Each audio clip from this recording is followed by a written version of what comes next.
1857 की क्रांति ने अंग्रेजों को चुनौती दी। इस स्लाइड पर बैकग्राउंड में संसद यानी पार्लियामेंट की एक शानदार तस्वीर दिख रही है और उसके सामने 3 बड़े बॉक्सेस बने हैं। हाँ, ये 3 बॉक्सेस एक्चुअली इस पूरे मास्टर क्लास का एजेंडा सेट कर रहे हैं। पहला बॉक्स बता रहा है कि ये 100% एग्जाम सेंट्रिक है। दूसरा, इसमें पूरी टाइमलाइन कवर की गई है। और तीसरा, ये कि इसमें इंपॉर्टेंट फैक्ट्स और ट्रिक्स शामिल हैं। चलो अब अगली स्लाइड पर बढ़ते हैं। तो यहाँ 4 एरोज बने हैं जो अलग अलग फेजेस दिखा रहे हैं और उनके ठीक नीचे 4 पिलर्स खड़े हैं। एग्जैक्टली। तो अगर मैं इसका कंटेंट ब्रेक डाउन करूं तो पूरा आंदोलन 4 फेजेस में बंटा हुआ है। पहला उदय यानी 1885 से 1917, फिर गांधी युग का आरंभ जो 1919 से 1929 तक था। उसके बाद सविनय अवज्ञा 1930 से 1934 और आखिरी फेज अंतिम महासंग्राम 1939 से 1951 तक। और जो नीचे 4 पिलर्स है ना, हाँ, वही प्रमुख नारे, पत्रकारिता, क्रांतिकारी घटनाएं और ब्रिटिश आयोग, राइट? बिल्कुल सही। लेकिन एक डाउट है यहाँ, इतने बड़े इतिहास को सिर्फ इन 4 फेजेस और 4 पिलर्स में बांटने का आखिर लॉजिक क्या है? बेसिकली इसका मेन लॉजिक है दिमाग में एक साफ स्ट्रक्चर बनाना। क्योंकि हर युग की अपनी एक अलग विचारधारा थी, उनके काम करने का तरीका अलग था। ओह, सेंस बनता है। हाँ, और ये पॉइंट एग्जाम के लिए बहुत इंपॉर्टेंट है। एग्जाम में अक्सर घटनाओं को क्रोनोलॉजिकल ऑर्डर में लगाने का डायरेक्ट क्वेश्चन आता है, तो ये स्ट्रक्चर वहां सीधा नंबर दिलवाएगा। क्या बात है। तो सीधे पहले फेज की स्लाइड में गोता न डालते हैं। अब देखो, इस स्लाइड पर स्क्रीन के बीच में भारत का नक्शा है जिस पर एक कर्व्ड सी टाइमलाइन बनी है और एक कोने में एक येलो कलर का स्टिकी नोट लगा है। राइट, और उस स्टिकी नोट पर एक कमाल की मेमोरी ट्रिक है। पर पहले टाइमलाइन देखें तो 1885 में आईएनसी की स्थापना, दादा भाई नौरोजी का ड्रेन ऑफ वेल्थ थ्योरी, 1905 का बंगाल विभाजन, और फिर 1906 में मुस्लिम लीग और 1907 में सूरत विभाजन, है ना? और लास्ट में 1916 का होम रूल और लखनऊ समझौता। हाँ, एग्जैक्टली। पर एक बात मुझे हमेशा कंफ्यूज करती है, ये 1907 में कांग्रेस अचानक गरम दल और नरम दल में क्यों बढ़ गई थी? क्या मुद्दा था? देखो, इसका मेन रीजन था 1905 का बंगाल विभाजन। उस विभाजन के बाद स्वदेशी आंदोलन को किस तरह आगे बढ़ाया जाए, इस बात पर दोनों दलों की सोच पूरी तरह अलग थी। नरम दल सिस्टम के अंदर रहना चाहता था और गरम दल अग्रेसिवली डिसरप्ट करना चाहता था। अच्छा, तो अप्रोच का डिफरेंस था। बिल्कुल, और ये पॉइंट एग्जाम के लिए बहुत इंपॉर्टेंट है। इससे डायरेक्ट क्वेश्चन आ सकता है। वो स्टिकी नोट वाली ट्रिक देखो, 85 की कांग्रेस ने 9 में बंगाल बांटा, 6 की लीग ने 7 में सूरत लूटा। वेट, ये तो सच में कैची है। हाँ, इससे सीधे 4 साल और उनके इवेंट्स एक लाइन में याद हो जाते हैं। सुपर्ब। चलो अब अगली स्लाइड की तरफ चलते हैं जहां आंदोलन का गियर पूरी तरह चेंज होता है। यहाँ विजुअल में बाईं तरफ नीचे की ओर जाती हुई सीढ़ियों जैसी एक टाइमलाइन है और दाईं ओर एक हरे रंग का बॉक्स है जिसमें पैरेलल इवेंट्स लिखे हैं। राइट, तो ये गांधी युग है। 1919 का रॉलेट एक्ट आया जिसे बिना वकील बिना दलील वाला कानून कहते थे। फिर जलियांवाला बाग का भयानक कांड, उसके बाद 1920 का असहयोग आंदोलन और 1922 का चौरी चौरा कांड, जिसके बाद आंदोलन रोक दिया गया। और वो पैरेलल इवेंट्स में क्या है? पैरेलल में चल रहा था साइमन कमीशन, बरदौली सत्याग्रह और 1929 का लाहौर अधिवेशन जहां पूर्ण स्वराज की मांग हुई थी। एक मिनट, ये कॉन्सेप्ट थोड़ा कंफ्यूजिंग लग रहा है। 1920 का असहयोग आंदोलन तो इतना सक्सेसफुल हो रहा था ना, फिर गांधी जी ने उसको अचानक 1922 में रोक क्यों दिया? ये बहुत कॉमन डाउट है। असल में चौरी चौरा में भीड़ ने हिंसा कर दी थी। गांधी जी बहुत क्लियरली समझते थे कि अगर आंदोलन हिंसक हो गया तो अंग्रेज उसको इजीली लॉ एंड ऑर्डर के नाम पर बुरी तरह कुचल देंगे। ओह, तो बेसिकली उन्हें एक कानूनी बहाना मिल जाता मास मूवमेंट को खत्म करने का। एग्जैक्टली। उनका ग्राउंड बहुत स्ट्रांग था हिंसा के मामले में। और हाँ, ये पॉइंट एग्जाम के लिए बहुत इंपॉर्टेंट है। बारदौली सत्याग्रह जो 1928 में हुआ था, उसी में वल्लभ भाई पटेल को वहां की महिलाओं ने सरदार की उपाधि दी थी। ये डायरेक्ट आता है पेपर में। अब बढ़ते हैं अपनी नेक्स्ट स्लाइड पर जो 1930 के दशक की बात कर रही है। इस विजुअल में एक लंबा सा रास्ता या ब्रिज दिख रहा है जिस पर पीले रंग के माइलस्टोन्स यानी तारीखें बनी हुई हैं। हाँ, ये सविनय अवज्ञा और संवैधानिक संघर्ष का दौर था। 26 जनवरी 1930 को पहला स्वाधीनता दिवस मनाया गया। फिर दांडी मार्च हुआ जिसमें 385 किलोमीटर चले 24 दिन तक। हाँ, गोल में सम्मेलन हुए 1930 से 1932 तक, कम्युनल अवार्ड आया और 1932 का फेमस पूना पैक्ट साइन हुआ, जिसमें दलितों की सीटें 71 से 148 कर दी गईं और फिर 1934 में कांग्रेस सोशलिस्ट पार्टी बनी। ये पूना पैक्ट का मुद्दा थोड़ा हैवी लगता है। क्या आप इसको सिंपल वे में समझा सकती हो? ये आखिर किसके बीच हुआ था और क्यों? बिल्कुल। देखो, अंग्रेज दलितों के लिए अलग निर्वाचन मंडल यानी सेपरेट इलेक्टोरेट लाए थे। गांधी जी इसके खिलाफ थे क्योंकि उन्हें लगा समाज बढ़ जाएगा। तो यरवदा जेल में गांधी जी और डॉक्टर B.R. अम्बेडकर के बीच ये समझौता हुआ। अच्छा, तो सॉल्यूशन क्या निकला फिर? सोल्यूशन ये निकला कि अलग निर्वाचन मंडल हटाकर दलितों के लिए आरक्षित सीटें बढ़ा दी गईं, सीधे 71 से 148 कर दी गईं। सही है, एक मिडिल ग्राउंड निकाल लिया। हाँ, और ध्यान देना, ये पॉइंट एग्जाम के लिए बहुत इंपॉर्टेंट है। दांडी मार्च का डेटा यानी 385 किलोमीटर्स और 24 डेज और पूना पैक की सीटों का नंबर, इन दोनों से डायरेक्ट फैक्चुअल क्वेश्चंस आते हैं। डन। चलो अब अगली स्लाइड पर बढ़ते हैं, जो आज़ादी के फाइनल काउंटडाउन को दिखाती है। यहाँ विजुअल में ऊपर की तरफ जाती हुई सीढ़ियां हैं जो एंड में भारत के संविधान की किताब तक पहुंच रही हैं। ये सबसे एक्शन पैक्ट फेज है। 1939 में फॉरवर्ड ब्लॉक, 1940 का अगस्त प्रस्ताव, 1942 का क्रिप्स मिशन और भारत छोड़ो आंदोलन। हाँ, और 1946 में तो आग ही लग गई थी। नौसेना विद्रोह, कैबिनेट मिशन और मुस्लिम लीग का डायरेक्ट एक्शन डे। सही कहा। और आखिर में 1947 की माउंटबैटन योजना, 1950 में संविधान लागू होना और 1951 का भूदान आंदोलन। एक सेकंड, मुझे यहाँ एक बड़ा डाउट है। भारत छोड़ो यानी क्विट इंडिया के आगे ये यूसुफ मेहराली का नाम क्यों लिखा है? क्या ये नारा गांधी जी ने नहीं दिया था? आई नो, ये काफी लोगों को लगता है, लेकिन रियलिटी ये है कि मास मूवमेंट भले ही गांधी जी ने लीड किया था, लेकिन ये आइकॉनिक शब्द quit India actually Yusuf Meherally ने ही कॉइन किया था। Wait, seriously? ये तो सच में माइंड ब्लोइंग फैक्ट है। हाँ यार, और एक और चीज, ये पॉइंट एग्जाम के लिए बहुत इंपॉर्टेंट है। 18 अप्रैल 1951 को विनोबा भावे ने जो भूदान आंदोलन शुरू किया था पोचमपल्ली से, ये मैच द फॉलोइंग क्वेश्चंस का एब्सोल्यूट फेवरेट है, इसे तो रट ही लीजिए। भूदान आंदोलन, पोचमपल्ली, 1951। Got it. अब आते हैं अगली स्लाइड पर, जिसमें थोड़ी और एनर्जी और जोश भरा हुआ है। इस विजुअल में देखो, 6 बड़े कोटेशन बॉक्सेस हैं। नीले बैकग्राउंड पर नारंगी रंग से महापुरुषों के नाम और उनके नारे लिखे हैं। ये नारे उस वक्त के इंटेलेक्चुअल वेपन्स थे।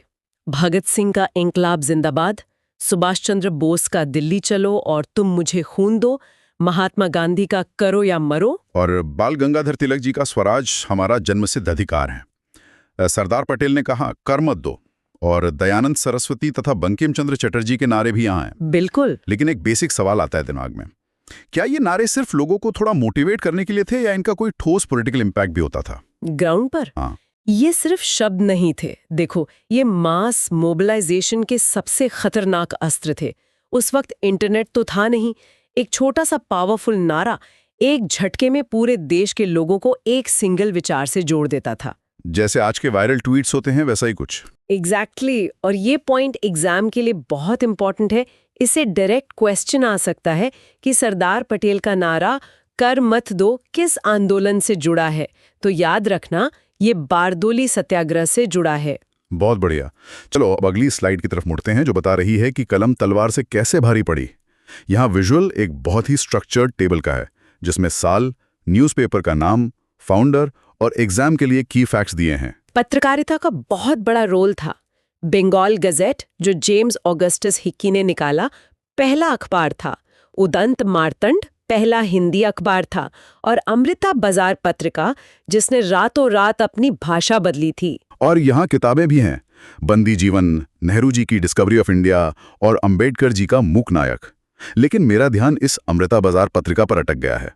वर्नैक्युलर प्रेस एक्ट से बचने के लिए इन्होंने रातों रात भाषा क्यों बदल ली? तो देखो, अंग्रेजों ने देसी भाषाओं के अखबारों पर बैन लगाने के लिए ये वर्नैक्युलर प्रेस एक्ट लाया था। उन्हें लगता था देसी अखबार बगावत फैला रहे हैं। अच्छा। लेकिन ये एक्ट इंग्लिश अखबारों पर लागू नहीं होता था, इंग्लिश में कन्वर्ट कर लिया। सरकार देखती रह गई।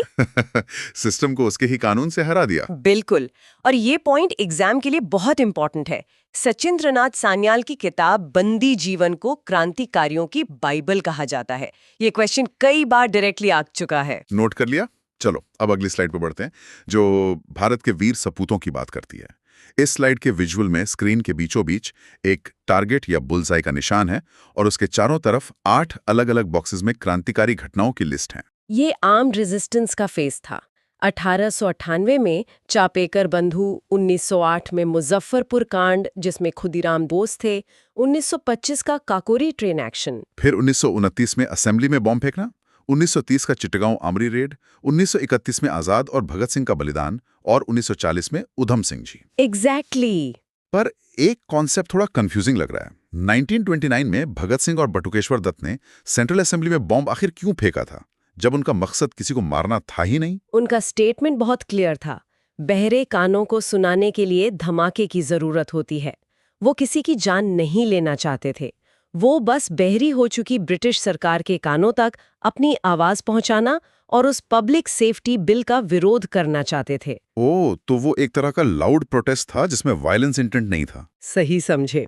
और ये पॉइंट एग्जाम के लिए बहुत इंपॉर्टेंट है। खुदीराम बोस सबसे कम उम्र यानी मात्र 18 वर्ष की आयु में फांसी चढ़ने वाले शहीद थे। इससे डायरेक्टली क्वेश्चन आते हैं। 18 साल, सोच के रोंगटे खड़े हो जाते हैं। अब आते हैं अगली स्लाइड पर, जहां अंग्रेजों की चालाकी का पर्दाफाश किया गया है। इस विजुअल में एक आमने सामने की कंपैरिजन टेबल है। एक तरफ कमीशन का नाम है और दूसरी तरफ उनकी छुपी हुई असली नीतियां हैं। हाँ, ये देखना बहुत जरूरी है। इनाम आयोग आया तो जमीन छीनने के लिए था। अकाल आयोग सिर्फ दिखावटी राहत था। हंटर आयोग एजुकेशन के लिए, ओपीएम आयोग इकोनॉमिक शोषण के लिए और रैले आयोग यूनिवर्सिटीज पर कंट्रोल के लिए।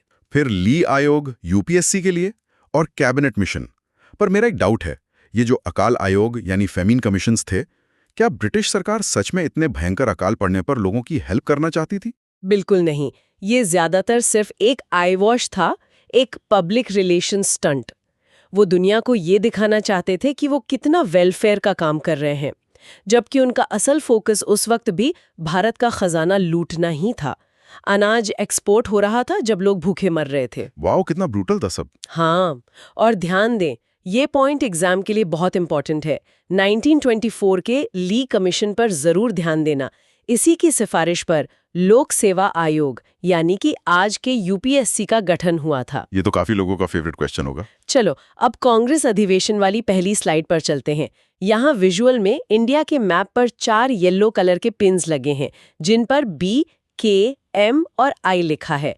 दाईं ओर अधिवेशनों की पूरी लिस्ट है। ये शुरुआती साल हैं। 1885 बॉम्बे, जिसके अध्यक्ष WC बैनर्जी थे। 1887 मद्रास में पहले मुस्लिम अध्यक्ष। 1888 इलाहाबाद में पहले अंग्रेज अध्यक्ष। और 1896 कलकत्ता, जहां पहली बार वंदे मातरम गाया गया, है ना।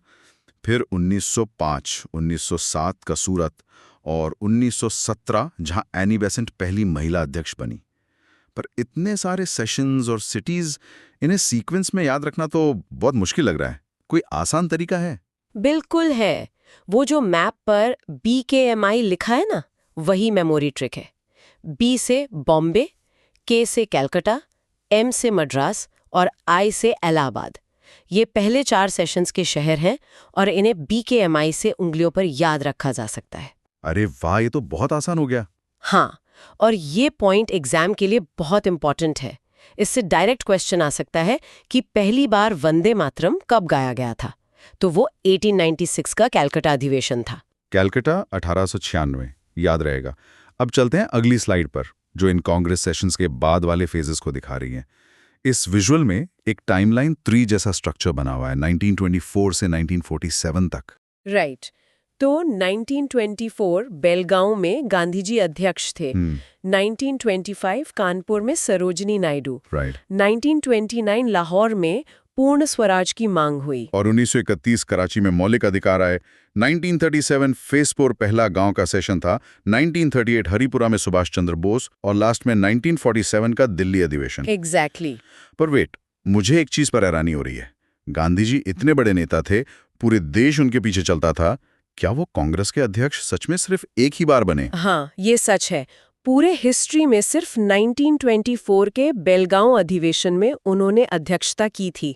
उनका फोकस कभी ऑफिशियल पोस्ट्स पर था ही नहीं। उन्हें ग्राउंड वर्क और लोगों को जोड़ना ज्यादा जरूरी लगता था। क्या विजन था उनका, रिस्पेक्ट। सच में। और ये पॉइंट एग्जाम के लिए बहुत इंपॉर्टेंट है। आज़ादी के ठीक समय यानी 15 अगस्त 1947 को कांग्रेस अध्यक्ष कौन था? जेबी कृपलानी। ये फैक्ट सीधे एग्जाम में टकराता है। वाला एक वेन डायग्राम बनाए जो सेंटर में पूर्ण स्वतंत्रता 1947 पर आकर मर्ज हो रहा है। ये एसेंशियली ये बताता है कि आज़ादी किसी एक फोर्स से नहीं मिली। पहला सर्कल है राजनीतिक और संवैधानिक संघर्ष, यानी नरम और गरम दल। दूसरा है शस्त्र और वैचारिक क्रांति, जैसे भगत सिंह और बोस। और तीसरा है जन आंदोलन, जो गांधी जी ने लीड किया। इन तीनों ने मिलकर एम्पायर को तोड़ा। लेकिन एक कंसेप्चुअल सवाल है, क्या किसी एक धारा के दम पर आजादी मिल सकती थी, जैसे सिर्फ क्रांति से या सिर्फ सत्याग्रह से? प्रैक्टिकली देखूं तो ये बहुत मुश्किल था। राजनीति ने सिस्टम के अंदर दरार डाली, क्रांतिकारियों ने अंग्रेजों के दिमाग में डर पैदा किया और गांधी जी ने मास जनता को सड़कों पर लाकर उस दरार को कंप्लीटली तोड़ दिया। तीनों की सिनर्जी थी। मतलब तीनों पुर्जे एक ही मशीन के थे। सिविल सर्विसेज के मेंस एग्जाम में आंसर राइटिंग के लिए एक बहुत ही सॉलिड फ्रेमवर्क है। Great tip. और अब हम अपनी आखिरी स्लाइड पर आ गए हैं, जो इस पूरे मास्टर क्लास का निचोड़ है। विजुअल में 5 अलग अलग बॉक्सेस हैं जिन पर क्राउन, मेडल और शील्ड के आइकन्स लगे हैं, और अंदर Q&A फॉर्मेट में टॉपर फैक्ट्स लिखे हैं। हाँ, देखो इनमें वही बातें हैं। भारत छोड़ो शब्द, यूसुफ मेहराली, वर्नैक्युलर प्रेस से बचने वाला अखबार अमृता बाजार, सरदार की उपाधि बरदोली की महिलाएं, बंदी जीवन सचिंद्रनाथ सान्याल और सबसे कम उम्र के शहीद खुदीराम बोस। पर एक बात बताओ, ये फैक्ट्स तो हमने पिछली स्लाइड्स में भी अच्छे से डिस्कस किया ना, इन्हें यहाँ एंड में अलग से हाईलाइट क्यों किया गया है? क्योंकि डेटा एनालिसिस से पता चलता है कि ये 5 सवाल पिछले कई सालों में सबसे ज्यादा बार रिपीट हुए हैं। ये लो हैंगिंग फ्रूट्स हैं जिन्हें कोई भी स्टूडेंट एग्जाम में मिस अफोर्ड नहीं कर सकता। ओह, तब तो ये लिटरल गोल्ड माइन है। बिल्कुल, ये पॉइंट एग्जाम के लिए बहुत इंपॉर्टेंट है। इस स्लाइड का तो बस स्क्रीनशॉट लेकर दिमाग में छाप लीजिए, यहाँ से डायरेक्ट क्वेश्चन पक्का फंसेगा।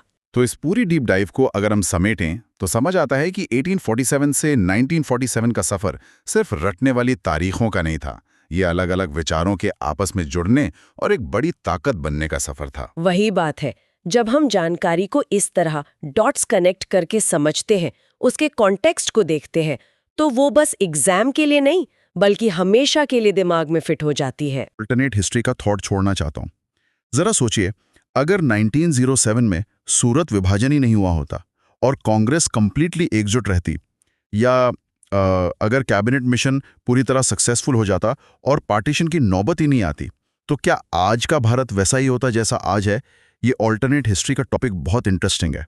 इसके बारे में आप लोग खुद थोड़ा और रिसर्च जरूर कीजिएगा, सच में बहुत मजा आएगा। बिल्कुल, पर्सपेक्टिव बदल जाएगा।